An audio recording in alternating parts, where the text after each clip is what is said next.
Good morning, everyone. Thank you for joining us today at the Higher Level High Notes webinar program. Higher Level, my name is Erin Kopek, and I am the Director of Marketing for Higher Level, and we appreciate you taking some time out of your morning to join us today.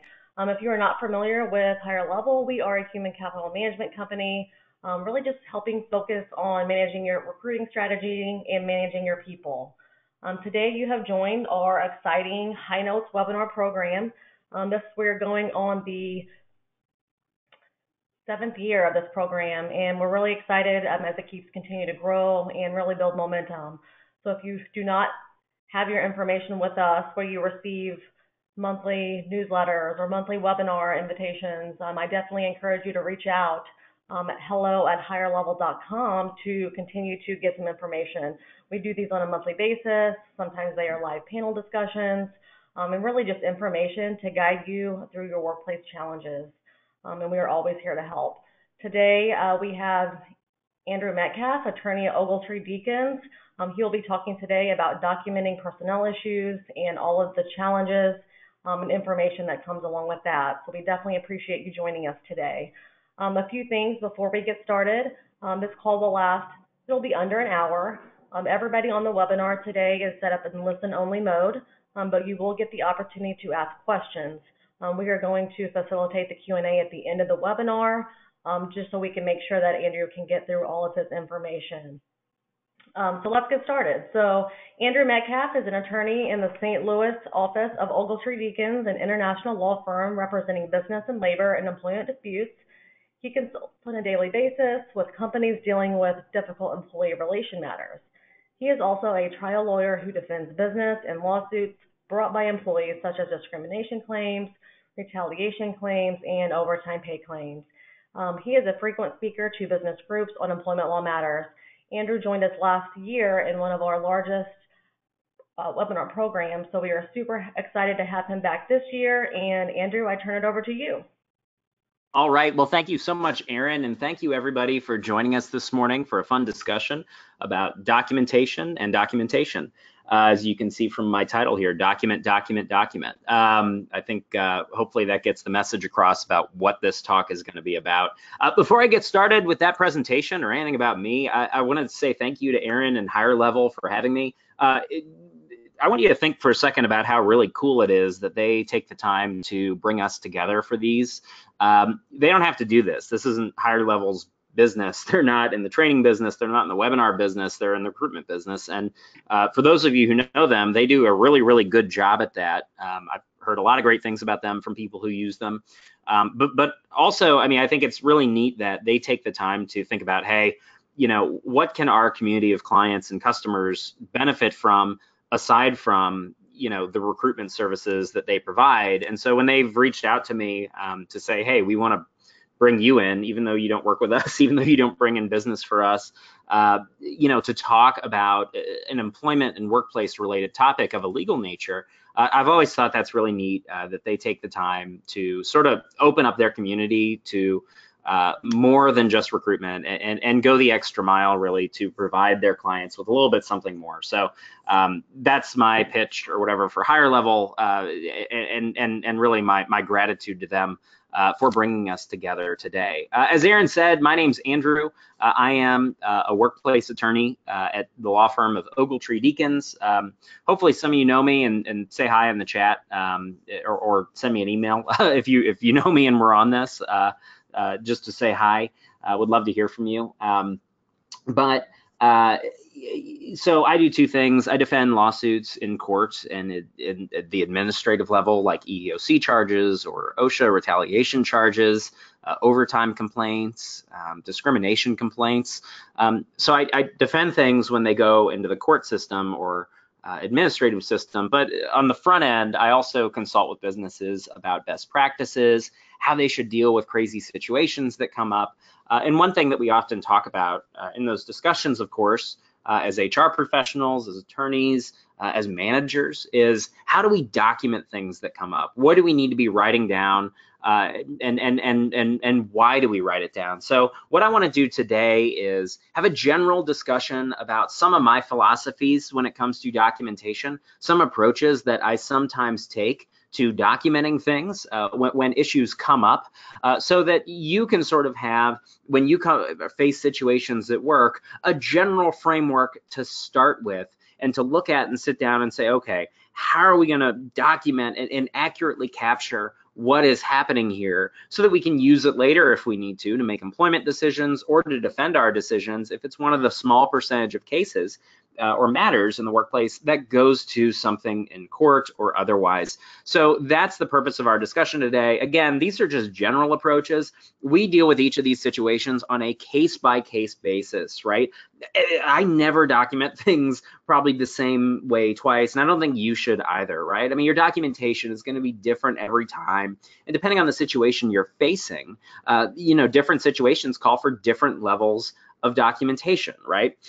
Some situations are small and little and maybe just require a little diary entry to remind you of what happened, when, and who was involved. Other situations are bigger, right? And you're going to need to investigate and roll up your sleeves and talk to people and maybe get witness statements, maybe do outlines of what your investigation is going to be, maybe do investigation reports at the end of it. So we're going to talk about all that today in sort of the general framework. I will end this thing about 10 minutes early at 10:20. I'll keep an eye on my clock here on my phone so that you guys have a chance to ask questions at the end. I usually like having a discussion, but since we're at a webinar, probably just easier to do that when we finish up. So fire away in that chat at me, say hi. And at the end, Aaron's going to tell me what those questions are, and we'll see if I can answer them on the spot. So let's start with the basics for a minute. Okay, what is documentation in the workplace?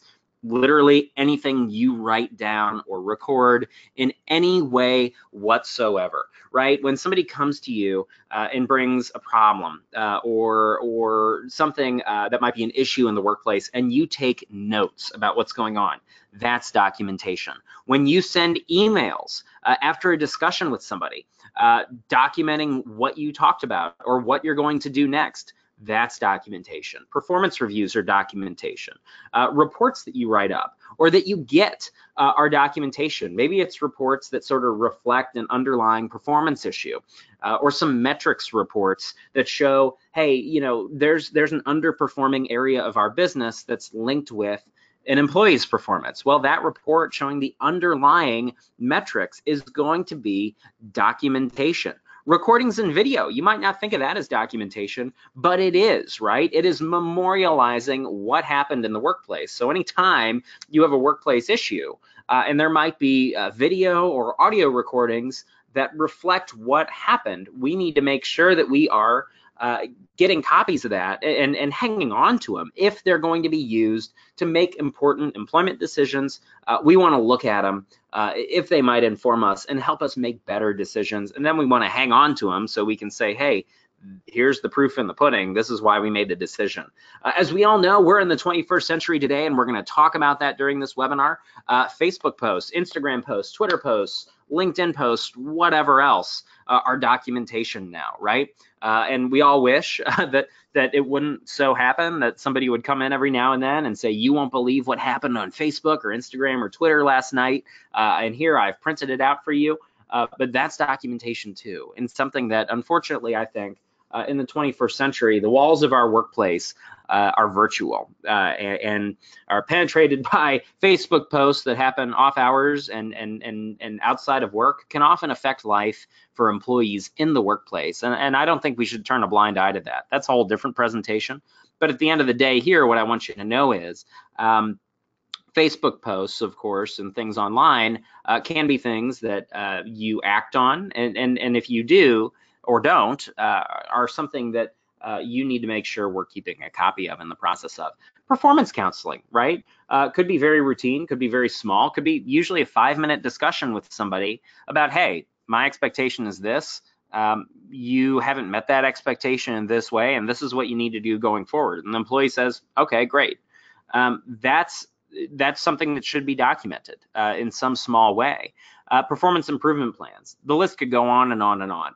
Basically, anything that you write down in the workplace could be documentation that you're going to use later to make a decision with respect to someone's employment. So why do we document? Let's answer that question too. The most important reason is so that you can make good decisions about good and difficult decisions sometimes about what happens with someone's employment when issues come up in the workplace. The documentation is going to help you in your mind know, hey, this action is justified. You're going to be able to look back at the personnel file and make a decision about what to do when something bad comes up. You know, I taught a class with WashU students, and I presented them with a problem and said, hey guys, what is it that, how would you address this situation as the HR manager? And it's funny, every single one of them said, oh, the first thing I would do is pull and review the employee's personnel file. Well, and that's true, right? Maybe as HR professionals, we just know the employee's personnel file if we've been dealing with them. But think about it. You might not be in that same position forever. And say you move to another position in HR and you're not dealing with that issue anymore. Well, the person who comes in is going to need to know what has happened in the past and what's been done. They're going to be able to need to look at that personnel file or your HR file or supervisor file, whatever it is, be able to pick it up as an outsider and say, okay, I understand what happened here. This is what I can do next. All too often, right? I see situations where a supervisor is dealing with an issue and then maybe moves to a different role in the company and is dealing with new things there. The new supervisor who comes in has to get up to speed and looks back and says, I can't really figure out what's been done about this so far. I see there's some sort of issue. And then we need to recreate the wheel, right? Your documentation can help that process much easier. Documentation also shows that you're being fair. It shows that you're giving employees chances to improve, right? It's going to track their performance. It's going to compare their performance to other people. And ultimately, it's going to help you make good decisions about performance counseling. A key part of some documentation is that it's going to put employees on notice of what the performance expectations are, provide direction about what the expectations are going to be in the future going forward, particularly if they haven't been met, and really avoid surprises, right? We all have that situation, and I see it all the time where employees will say something like, well, I'm sitting here in my performance review and you're telling me this, and this is the first time you've raised this issue with me. It's unfair that it's in my performance review. Well, maybe not, right? The response to that might be, look, we're raising it here for the first time because we want you to improve, and we thought this was the most appropriate first time to raise it. That might be a fine response, but at some point there's going to be a first notice of what an issue is, and your documentation might be something that you give to the employee so they can have something in writing to look at and say, yeah, okay, this is what I need to do in the future. Another key reason why we document things is related to the legal side of managing a workforce. So there's the personnel reasons I just went over, and those are the most important reason. But from the legal perspective, documentation is really important for two reasons. Number one, let's give an example. Say you have an issue with an employee today, and that issue leads to the difficult decision that employing that person going forward would be inconsistent with your company's values. So you make the decision to end that person's employment involuntarily, right? You terminate someone's employment and you go through that process. Well, say that employee has a different perspective on it and says, you know, I think that my termination was illegal, or I'm upset about it. And I'm going to talk to an attorney about what my rights are as an employee and potentially bring some sort of action against the company, right? Maybe a discrimination claim or retaliation claim or something of that sort is coming at you. Well, when's that going to happen? Is it going to happen the week after you terminate somebody, 2 weeks, 3 weeks, 4 weeks? No, it's going to happen way down the line. So you'll get, maybe a charge administratively within a year after making a tough employment decision about somebody. So now we're 1 year in.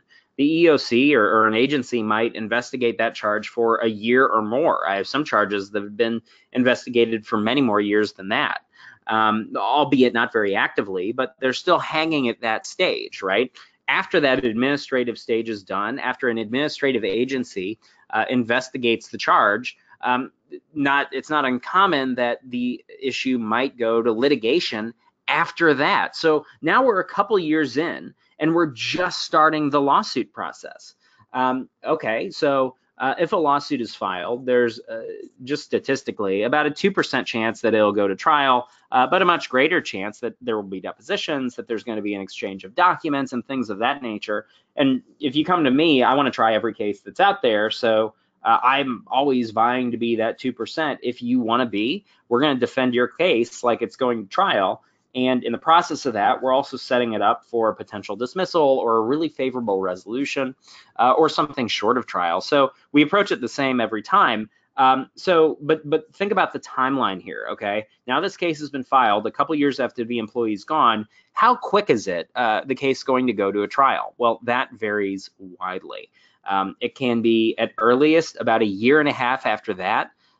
There have been extreme cases where cases have taken 5 or more years to go to a trial after the decision is made. So where are we sitting now? We are maybe 5 years after the decision is made, sitting in a trial, and you're a witness, and you're going to explain to the jury really in detail, as much as you can, what led up to the decision to end this person's employment. Well, if I ask you, hey, what happened here, or the plaintiff's attorney asks you, hey, what happened here, and explain it, you're not going to be able to remember because it was 5 years ago, and you had no idea 5 years ago that this day and this decision was going to lead to this and be important, right? So we can literally, in that situation, hand you documentation. I can ask you, do you remember everything about the day that you terminated the employee's employment? You'll say, no, I don't remember everything. Well, okay, are there documents out there that would help you remember, what went down? And you'll say, sure. And then we hand you your documentation and say, okay, read through this, literally sitting there on the stand, and then say, tell us what happened. Now you can say, okay, now I remember this really clear because this is reminding me. Here's how it all happened, right? And you can tell the story much better. So documentation will help you in the event that you need to tell that story at every stage of litigation, at a deposition, at a trial, and it just conveys to the other side, hey, we've got documentation, here's what happened. Let's put all our cards out there and explain what our justifications were for our actions. So documentation is really important in that sense.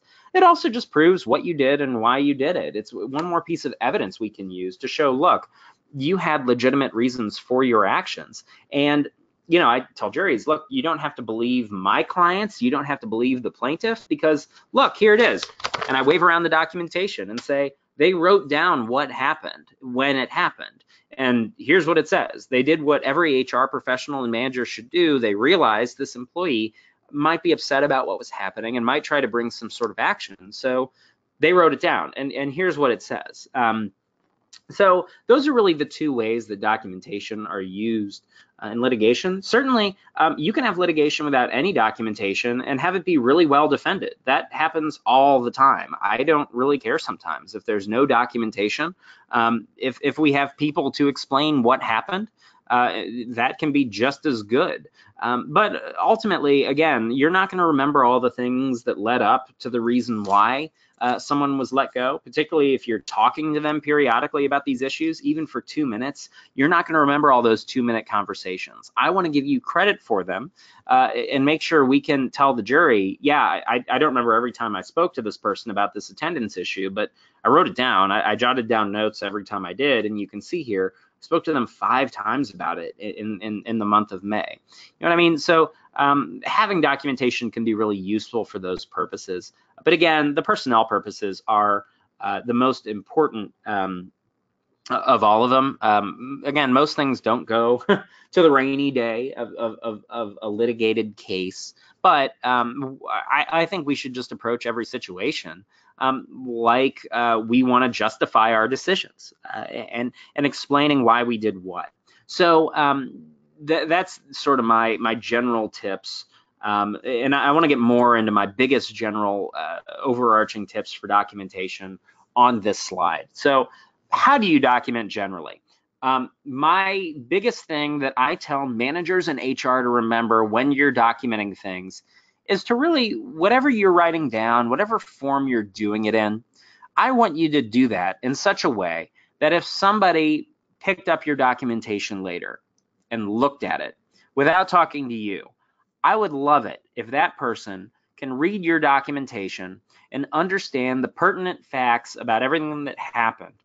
as an outsider, without talking to you.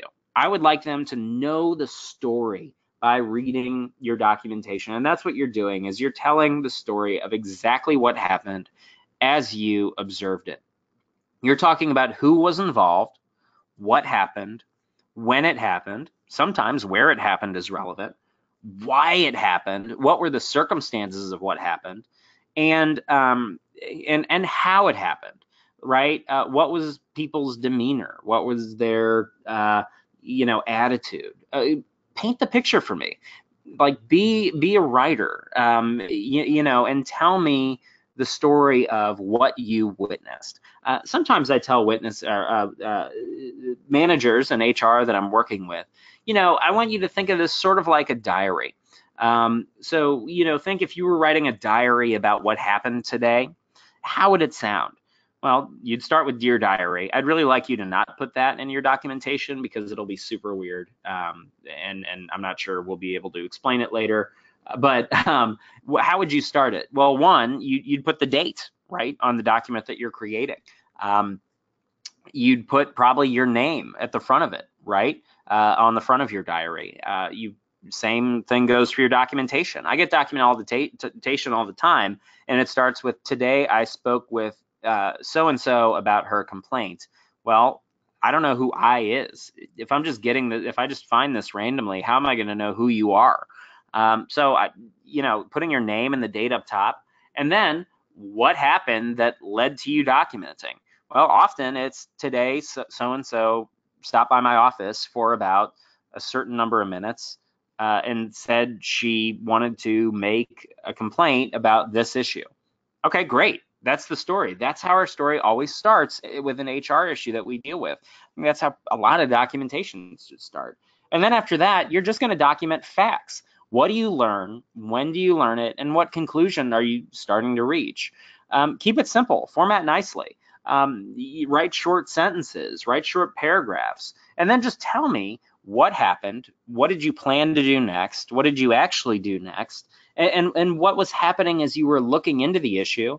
And then where did you end up? Tell me who else was involved. Who else did you get advice from, right? Who else did you confer with? What did they advise you to do next? This doesn't have to be too long, and I don't want it to be like a transcript of every single thing that was said and that happened, but I want the important things people said and the consequences of them and what was going to happen next. So the next time you're documenting, think of it maybe like a diary and see if that helps you write something that you think is going to be a nice product that you might be able to use later to look back and say, now I know what happened on what date and how it went down. That might be something that helps you. Moving on to my next slide. Other rules of thumb for documentation. Don't leave out bad facts. There are no bad facts. You can deal with anything. If somebody said something that they shouldn't have at work, or did something that they shouldn't have done at work, don't hide that in your documentation. We can't change the past, and we can't change what other people choose to do. But what we can control is how we react to it and how we make sure that with every bad thing that happens in the workplace, we're doing our very best to make sure that the workplace gets better after that. So if someone said something they shouldn't have and you get a report of it and you go to that person and they admit it, write it down. But then write down, hey, what are you going to do to make sure that this doesn't happen again? It might be training, it might be counseling, it might be bringing everyone together for training as a group, it might be one-on-one training, whatever you need to do. Think about, hey, what's the bad fact here? And then how do I deal with it in the most reasonable way? So at the end of the day, this workplace is a little bit better after I'm done with my work. Don't make your documentation legal. And I see this all the time, right? We use big words in legalese. Usually I think when I see that in documentation, that's might not be appropriate there. Not inappropriate necessarily, but I want you to show, look, I'm just a fact gatherer who's trying to gather as much as I can and then do my best to reach a reasonable conclusion about what should be done next that I think most other people would agree with. You don't need to do legal analysis about whether something was severe or pervasive enough to constitute a hostile work environment under Title VII of the Civil Rights Act of 1964. Holy cow. No, just tell me what happened if you think it was wrong and if you think you need to do something about it next, or if it wasn't wrong, what you're going to do to smooth things over with the person who was upset and brought you the complaint as a matter of personnel relations. Put the date on documentation. And by the way, do not put the date as February 27th. Remember, I said that documentation might be used much later. Do you want me to have to call you and say, hey, what year did you write this? Put first name, last name, and job titles in documentation, I think. Again, documentation that says Tim emailed Charla about Christina's proposal to Heather regarding the client presentation to Mr. Brooks. Holy cow. I am trying to wrap my head around that when I'm looking at your documentation, and that can be pretty difficult. Sometimes having first and last name and just who people are generally, without going into too much detail, can really help. Keep related documents together. If people give you documents, if you gather documents, keep all that with the documentation that you're creating, so you can say, hey, someone sent an email that was a problem. Well, I would love it if when you send that to me later, if it becomes an issue, that I've got your documentation that says that, how you learned about the email, and then the email right behind it, so that I don't have to ask, or say it's metrics. Oh, someone's metrics are down. Well, what are the metrics that you're looking at to reach that conclusion, right? Don't make me come back later and try to figure that stuff out. Let's do it together up front. Avoid jokes and sarcasm, of course. These are serious personnel issues. Treat them seriously. They could have serious consequences for people's employment, so there's no place for that. How much do you document?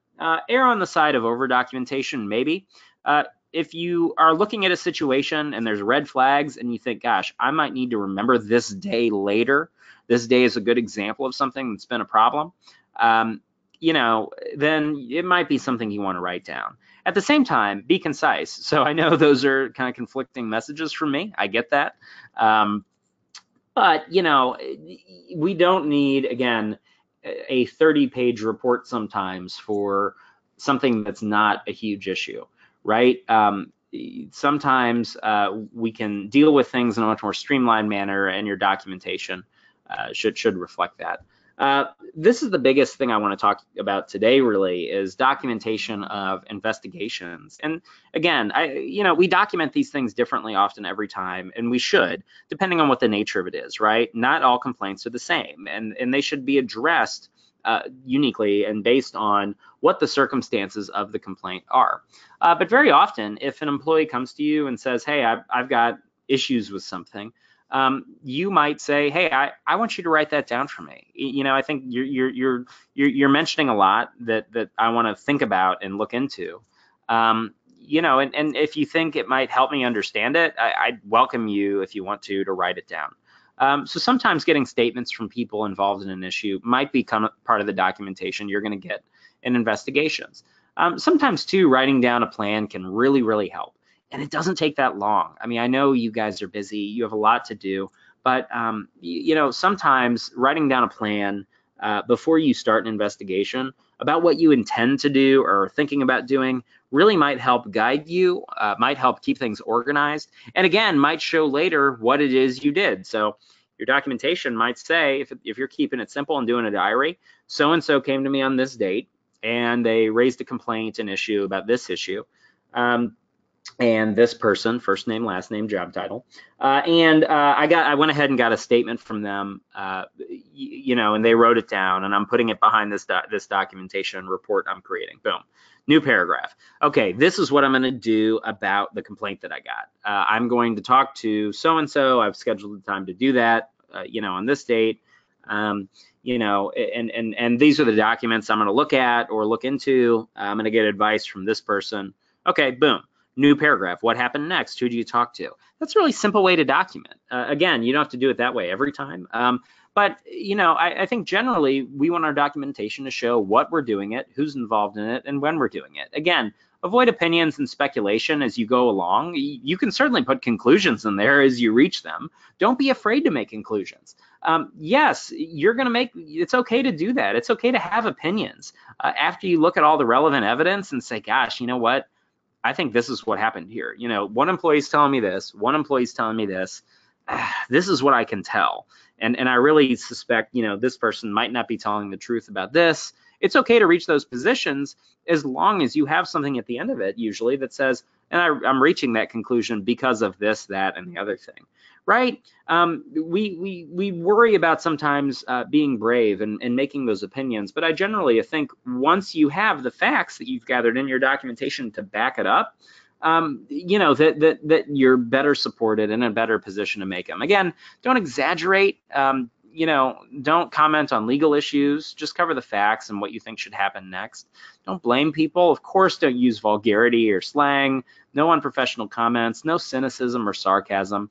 Oh, and don't disclose attorney advice or work product.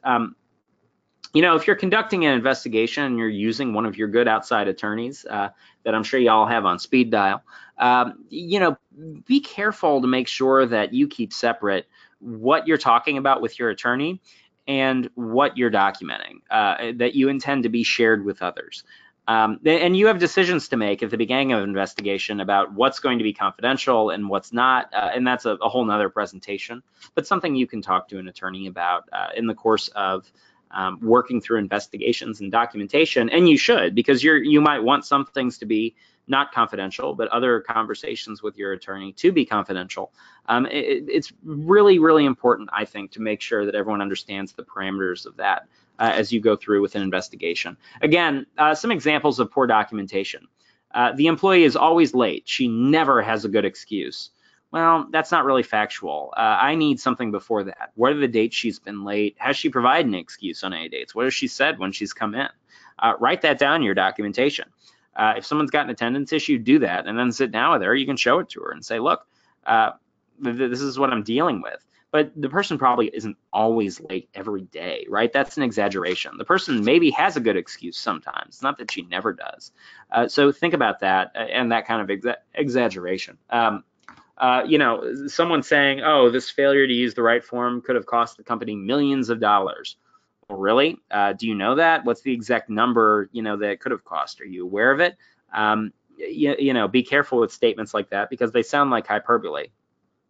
I'm not really sure what happened, but it looks like the employee may have taken money from the cash register. Well, that sounds a little better, doesn't it? As long as we make efforts to figure out next what actually happened. In isolation, if that's all your documentation says, that third bullet point, well, we have a problem because you've got more work to do, because you've got to do your best to come to a conclusion if you can. And at the end of the day, you might not be able to reach a conclusion, and that's fine if we document that thought process right. But what are the facts that make you think the employee may have taken the money from the register? And what are the facts that create doubt in your mind? Put that in there and show that you're thinking about it. Show that you're being impartial. You are. I know you are. I go through the conversations with you guys in this stuff, and I know you're doing your best to try to reach the right conclusion based on the facts. Explain what both sides are, and explain why you think one side is more strong than the other. I just consulted an HR professional and was advised that there's potential liability for terminating an employee because the employee is a minority. I don't like this advice. No, I mean, that's not appropriate. Like, you need to be making fair employment decisions based on what's in front of you. If there is concerns about discrimination or harassment, you need to be investigating that and documenting whether or not those concerns hold water, and if they don't, why not? You can't just reach these knee-jerk conclusions like that. And something offensive, like the last bullet point, of course, has no place in any documentation. Again, look, even if you're frustrated about a situation with an employee, remember, this is a difficult situation, not just for you, but for the employee too, probably. It's probably causing frustration. And we need to make sure that we're being fair to everybody and not saying things that could be used later to show we weren't being fair, we weren't being nice. We can be courteous in the process of being firm about what our expectations are and enforcing them without being inappropriate. What types of documentation are there related to performance? Well, there's verbal warnings, of course, written warnings, final written warnings, last chance agreements, performance improvement plans. These are all some that you're probably very used to. One question I get often is, should I document the verbal warning? Should I give it in writing and then give it to the employee? Well, maybe not, right? Because then it's not really a verbal warning anymore. It kind of sounds like a written warning. But often I think keeping records of discussions you have with people, even if it's informal, often these are 2-minute conversations, and it should take less than 2 minutes to document them. If I'm late today to this webinar, Aaron can come into my office or call me and say, Andrew, our expectation is you show up to our webinars on time. You didn't show up to this one on time. In the future, we expect you to. More likely than not, the good folks at higher level will find you a better speaker next time. But she can have that discussion and then go back, open up a Word document, and say on February 27th, Andrew was 5 minutes late to the webinar. We had a ton of good higher level clients waiting who wanted to hear his wisdom. It doesn't look good for us when our folks are late who we've promised to present. I conveyed to Andrew the expectation is next time, if we ask him back again, that he shows up on time. Boom, done. We just documented a verbal warning. It doesn't need to be anything more formal than that. I also think some of the documentation between these formal warnings is important, right? You might give someone a final written warning for an interpersonal issue, saying, hey, we're having trouble getting along here, and we need to make sure, and we're attributing this to, some communications by you that we found acerbic or toxic to the workplace. This is a final warning. Like, we've been over this. We need to do better with this in the future. Well, maybe the next day the employee does something else and you don't terminate the employee. You just talk to them real quick and say, this is what I'm talking about. Well, that's great. I mean, if you're giving them another chance, give yourself credit for that by documenting it in a 2-minute, again, little note that says, this is what happened. I talked to them about this. This was their response to it. And I said, look, you're on a final written warning. I'm in a really difficult situation, but I want to keep giving you opportunities to improve. That shows that you were giving them every chance to do better. But often we don't think to document those conversations. I highly recommend it. Keep track of stuff like that so that, later when you're trying to explain why you did what you did, you can say, look, I don't rush to judgment here. I was giving this person every opportunity, but when the stuff keeps coming up, this is the decision that we decided to make. Employee handbooks are documentations too. They document what your basic expectations and principles are as a company. They reflect your culture, and they set out your rules, like for attendance and absences, sometimes in a very objective way. So I want you to think about how employee handbooks can be your backbone. Maybe that'll be our presentation next time, how I run through handbooks, and how you can do that too. Often a lot of what I'm doing isn't necessarily legal related, but just, hey, how do we clearly communicate what our expectations are? And I do that as well with training, right? When we're writing training, that's documentation. It sets what your expectations are. And if somebody does something inconsistent with that training, we want it on hand and accessible so we can use it later. We want to track who's attending and keep a copy of what training was given. Remember, if there's an issue later and a legal action, one of the first things I'm going to ask is, okay, let's use that stuff. Let's put it to use for you to show this was important to us. We spent an hour with employees talking to them about this particular expectation, and this employee kept violating it in our mind. So, we need to have that training accessible as your documentation so that you can use it later. Job descriptions are great documentation and a great example of what I was talking about earlier, where you should explain in plain language so that an outsider can look at that job description and know, what am I going to be doing when I walk in the door at 8 a.m. and what am I going to be doing until I leave at 5 p.m. I often think when you're writing job descriptions, I see a lot of ones I look at. Go on Indeed.com or Monster, one of those websites today, or look at your own and look at the job descriptions and think to yourself, do I actually understand what this person is doing after reading it? So often I read job descriptions, and despite the fact that I have a graduate degree, I'm like, I don't really what do you do here, right? What exactly do you do here? When you walk in the morning and you sit down in the chair and you turn on your computer, what happens next, right? For me, that job description would explain really what you're doing on a day-to-day basis, all the way through the end.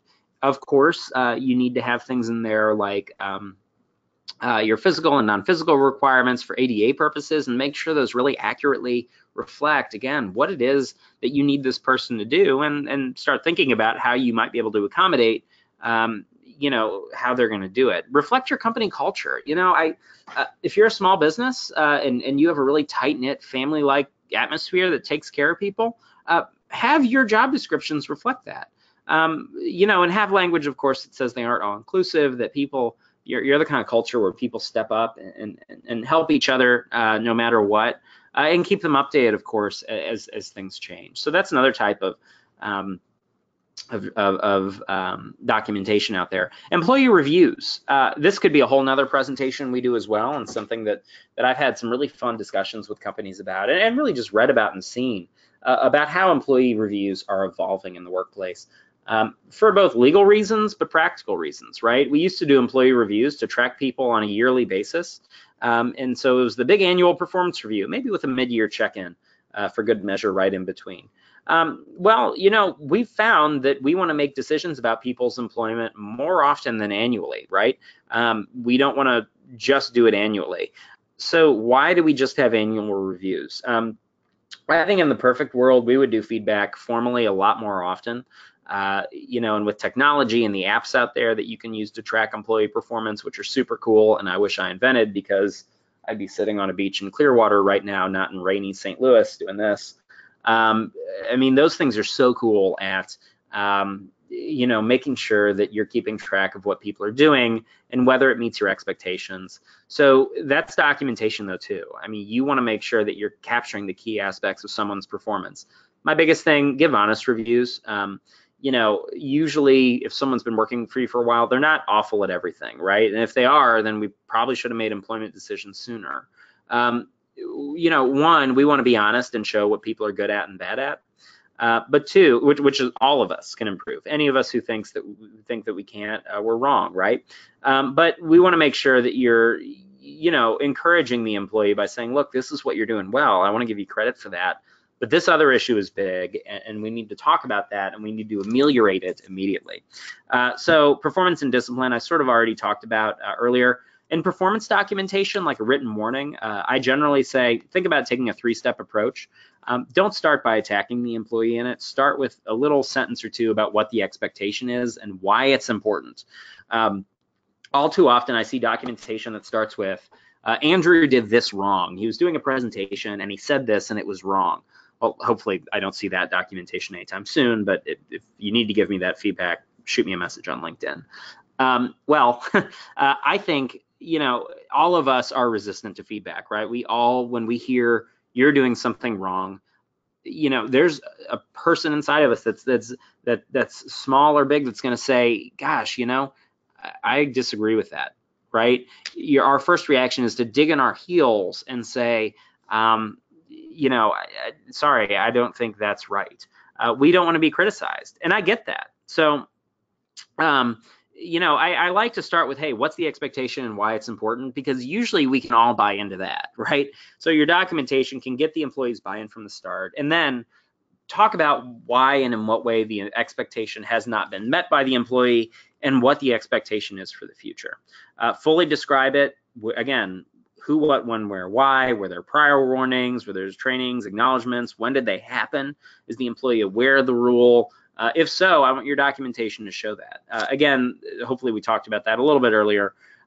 Cite all applicable rule violations, but don't overreach, right? And if a policy sort of applies, the spirit of the policy applies, but doesn't exactly, note that. If something's not a policy violation, it could still be a problem. You don't need to look at your policies like they are the law of the land and be like, oh, well, this doesn't clearly violate the letter of it, so we're not going to deal with it. No. As HR and people managing people, we should deal with anything that doesn't make the workplace that we want it to be. And if it doesn't violate a policy, we might even say that. We might say, look, this doesn't violate one of our policies per se, but it's, it is a problem and we're not happy about it, and we want to address it. So think about those things. Remember, your emails are documentation too. they're good documentation, right? You can send email after a meeting to another manager saying, hey, I talked to this coworker today about this issue. Here's what happened. Emails are great. And often your guys' discussion back and forth really shows the true reasons why you are doing things. Remember that the emails you send are not confidential. They will be produced in any sort of litigation that happens later, most likely. The other thing I worry about with emails is, are they accessible? If you've documented something via email, can we find it later so that, I can know what happened and when? Often I'll get on a call and somebody says, oh yeah, I talked to this person about it a bunch of times, but I don't really figure that out until I go into their email later and really root around to find those emails, which can be an expensive and big process. So think about, if something's important enough, printing out the email and setting it aside, or including all your replies and other people's replies, or documenting it in some other way that's going to be more easily accessible later as you're making decisions. But think about that. Be concise, and again, can we find the email later is one of the important things, but don't be afraid to document via email, particularly, if you have a difficult conversation with an employee. Often in some situations it might be appropriate to send that employee an email later, particularly if it was a difficult conversation and the employee wasn't maybe totally receptive to it, to say, look, I just want you to know I appreciate you talking to me about this today. I know it was difficult for you, and I empathize with that. I want you to know I'm going through this because I want you to succeed, and if you do the things that we're talking about, we never have to have a conversation like that again.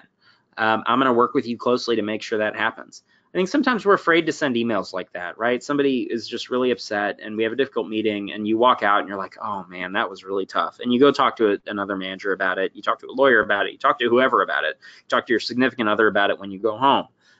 But think about emails like that, because they also prove and show, look, you didn't have animus against someone. You were genuinely trying to help them.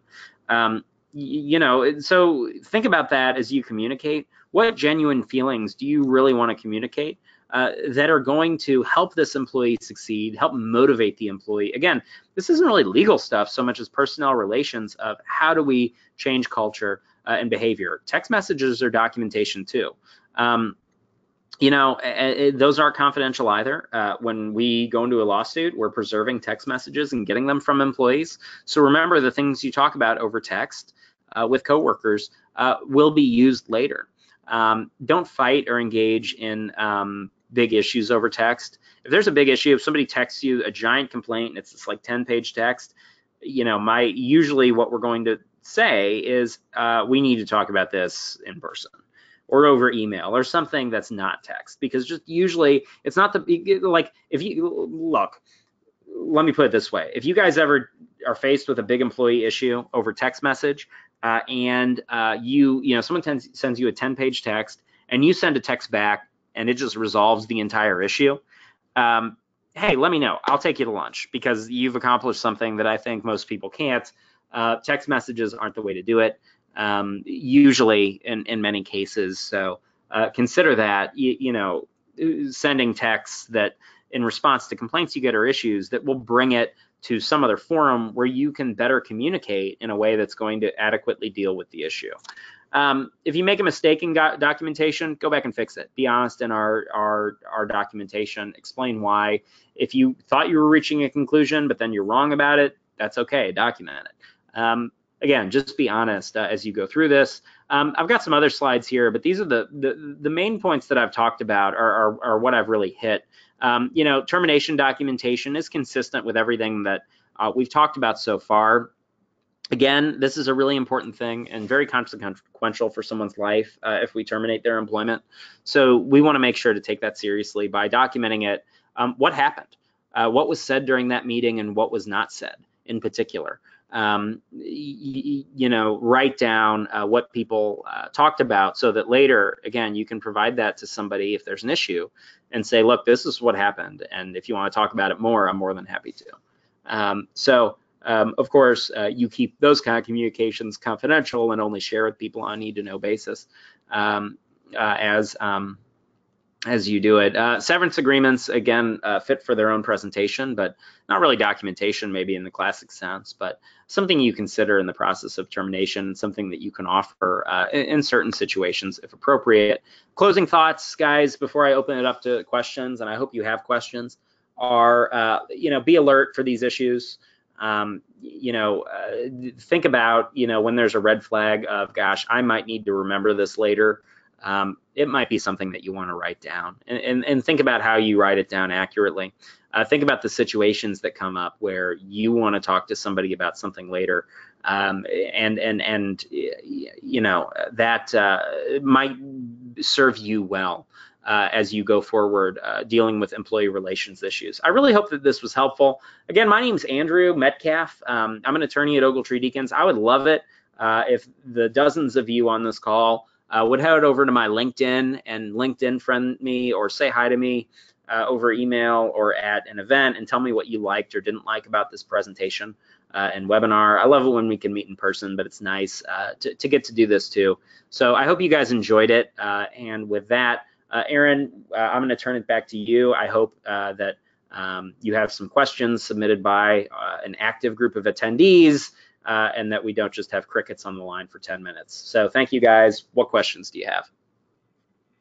All right, thank you very much. All right, guys, now is the time to submit your questions. You can type in that question box at the bottom of your GoToWebinar screen.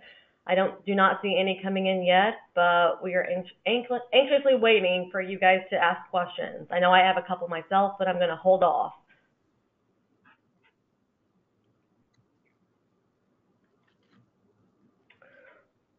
One thing that was asked, Andrew, is about the presentation or the recording sent out after the call today. Is that something that you're open to doing? Sure, yeah. Certainly if anyone wants, access to this stuff, I'm more than happy to make it accessible. Again, this is just general advice. I want to emphasize, when we have situations that are sensitive at work, we deal with them differently every time.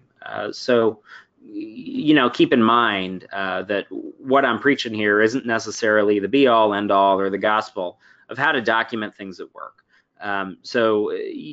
Certainly think about, how these can guide you if you refer back to this in the future. And I also give presentations to business groups and managers and companies. So if you need anything like that, feel free to, give me a call and happy to put something together, that will give the general information to another group as well. But thanks that you love it so much that you want to watch it again. Maybe we can get it on Netflix or something. Absolutely. So I see a couple questions coming in, so here we go. They say our attendance policy states that employees are to call their supervisor when ill and missing work. This policy is pre-technology. Employees are wanting to text to their supervisors when going to be out sick. How does that hold up? Yeah, that's totally awesome. When I'm sick now, now I don't have to call and cough over the phone. I can just text it with an emoji that has like a green face or something, right? Look, this attendance policies are one of the most highly customizable policies in your arsenal in your employee handbook. And it's the one when I'm doing employee handbooks with companies, I say, think about this the most, because often people put procedures and processes in attendance policies and they sound great, right? We're going to have this reporting procedure and you're going to do this, that, the other thing, and report it this way and call this hotline and call this supervisor and check in with HR. And it's like, holy cow, like it's easier to submit my taxes than to call in sick to work. So, think about for your organization, what is the best way to, require communication about not being at work and why? This is the thing that I don't see often enough in policies is really, and discipline, frankly, is explanation for the justification of it, right? Why is it important that someone calls you? Well, number one, if there's a problem with their attendance, you're probably not going to address it on that call. You probably want to wait for them to come in person and talk about it. If they're calling off and not coming in, then they're not coming in. There's nothing you can do about it, right? They've already made that decision, and fighting about it over the phone as they make it and convey it to you isn't going to help. But, we can have that conversation when they get back and are available for it. Now, So with the call-in procedures, you might want to say, hey, it's important that you call in your supervisor and talk to your supervisor specifically in person. Well, why is that? Often the supervisor might need to say really quick, okay, hey, I think you were going to do this today. What do I need to do with that to make sure it's covered while you're gone? Can you give me this information real quick? And that's a really good reason to have people call in, right? So think about what the justification is for texting or for not texting, because you need to have that conversation quickly and in person and then be done with it. And make your policy specific. I've written ones certainly that say something to the effect of, you need to call your supervisor at least 2 hours before you call off so we can plan accordingly. Texting is not sufficient, or, and things like that. So certainly, if you don't want people to text, that might be something you put in, but also hold people accountable.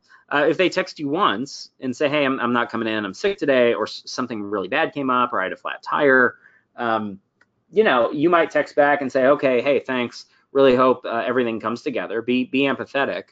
Really hope you feel better, whatever it is. Just so you know, next time, if you don't mind, can you give me a call? Or next time they come in, say, hey, next time you call off, if you can give me a call, I'd really appreciate it. We have a policy against not doing this over text, and the reason why is so, I can know what's happening and talk to you about anything I need to do to make sure that we're prepared for the day that when you're not here, and making sure everything's covered. So think about how you communicate the why to get the employee buy-in so that it doesn't happen again. So if an employee texts again, then you say the second time, hey, I talked to you about this. If you don't mind, can you call instead of texting? So that we can really keep track of this and hold people accountable to our attendance expectations. That kind of thing can really help. And then you start documenting those conversations, because again, it's a little thing. But if this is a little thing that's going to add up to you making a big decision about somebody's employment later and contribute to that decision, you might want to remember it later, and you might want to document it. So great question about attendance policies, and certainly maybe something else for our next big discussion we do, Aaron, next time I come back. What else you guys got?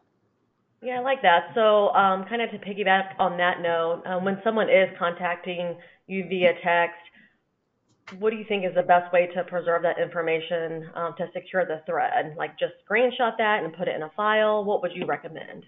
Oh boy, another big conversation. So we get this all the time. Screenshots of text, as you guys know, just intuitively are ugly, right? I mean, they don't really show the time, they don't show the date, they don't show the people other than the first name. So it's like, oh man, this is text message violate all of Andrew's rules of thumb for documentation. So look, screenshots are good. If there's a couple texts, screenshot them, right? That's easy to do. If there is like a big text message chain that becomes an issue, there are apps you can get for like all of $5 on the App Store. I just pulled mine up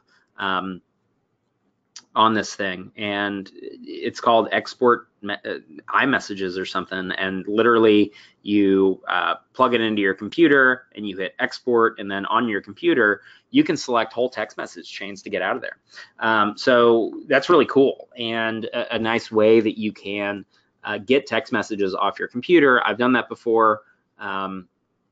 It prints them to you in an Excel format or as a PDF, which is cool because it shows like any pictures texted, any emojis, and things like that. So that's number two. The third way to get things off of the phone is to send the phone to a forensic examiner.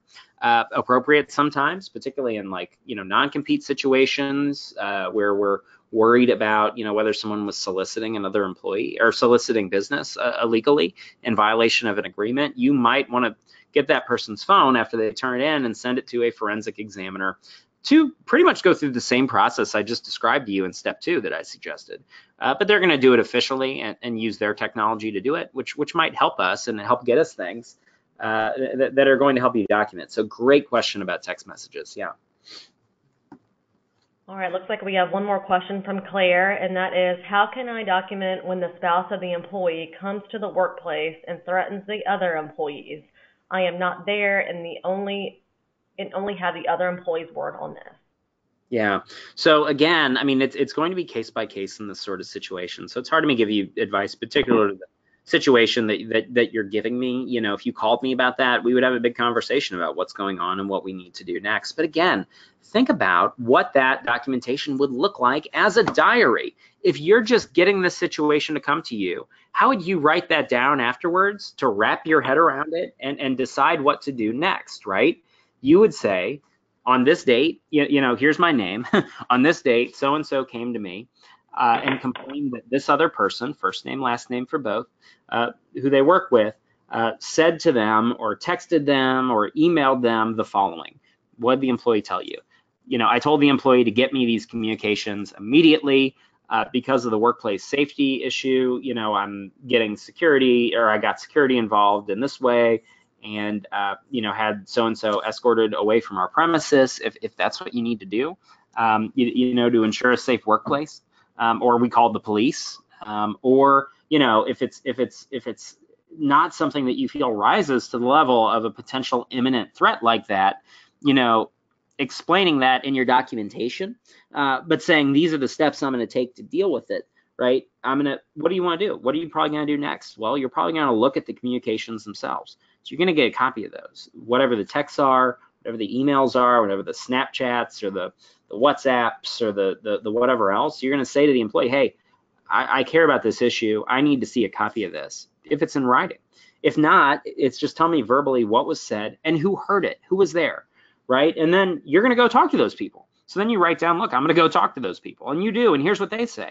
In a workplace violence situation, I think you probably want statements, right? I think you probably want these people, in most cases, writing down, hey, who said what to whom, right? Write that down. Here's a pen and a paper. Just write down what happened and give me that. And then look at the documentation right there and say, wait, I have more questions, right? I have some follow-up. And then you go back to your documentation and you write down, okay, got statements from these people. Okay, what am I going to do next? Well, based on those, I think this person made a workplace threat. That's totally inappropriate.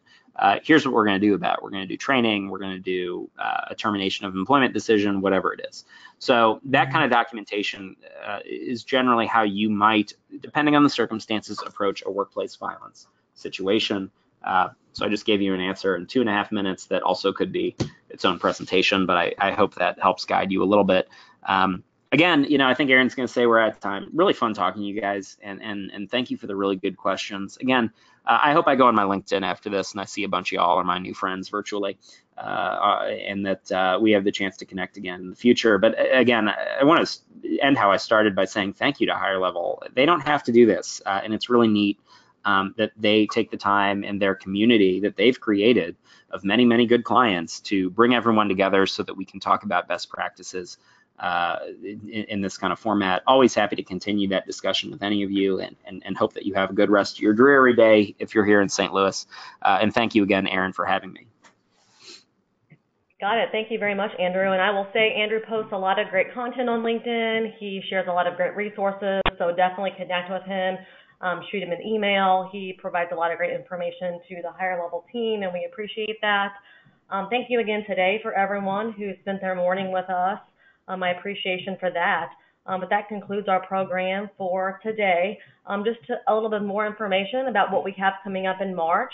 Teresa Kochubik, our President and CEO, will be working with a panel discussion in March, on March 26th, and she'll be talking about diversity recruiting and kind of addressing those ongoing recruiting challenges and introducing a new reentry program that we are going to talk with you about. And again, that is on March 26th. If you are interested, I would love for you to reach out to me. You can reach me at hello@higherlevel.com. Thank you very much, and everybody have a great rest of your day.